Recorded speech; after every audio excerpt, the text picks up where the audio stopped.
Oso. To tuli lalo ele. Tatalo. Leli ie lo mātou atua. Mātou te tō te tuli ma te talo mō mātou manaonga. Mātou te marana o e tu mai lea nganga pa ia i mātou. Lo mātou te mai o i le langi. Ia pa ia lo suafa. Ia whaia lo whina ngalo i le lalo langi e pei o na whaia i le langi. Tamai. O te whaftai atu o na wetu ina mai le ngang pa ia i latou o whiwhilia. Ma ono lo latou tautonu e te au o whiwhilia i latou mai lalo langi. Tamai o te talo ia te o ia tu atu le ngang pa ia i latou umo le tautonu ia latou upu.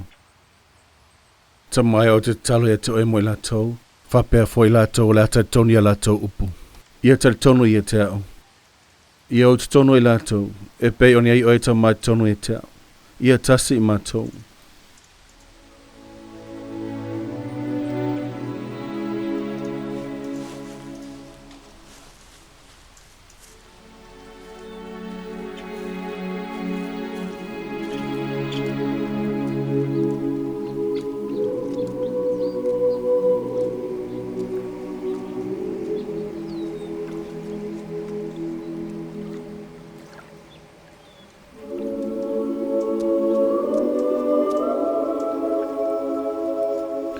Tatalo pea.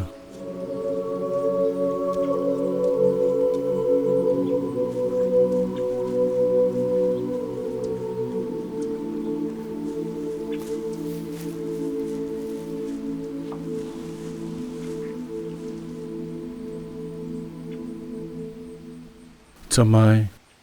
O te whaftai o na we whamamaina i latou o whiwhilia, o no lo latou faatuatua. O te talo mo i latou. Ma e talitonu ia latou upu ia whaamaina i latou ia te au. E ala di faatuatua ia latou upu. E pe ona whaamaina i latou ia te au. Tamai o te le te talo mo lalulangi. Ai moe we tu mai ia te au mai lalulangi. Ono lo latou faatuatua. Ia whaamai latou ia te au. Ia mawhai ona o iai tonu i latou. E pe ona iai o tamai tonu ia te au. Ia tasi i mātou. Ia whaamalua u ia i latou.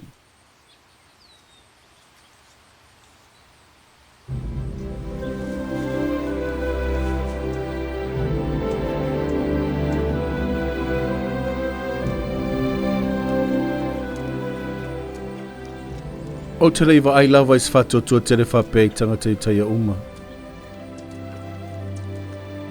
O lea sa le mawhai o na uwhaaria i latou ni wawenga te tele whapea o noro latou le talitonu.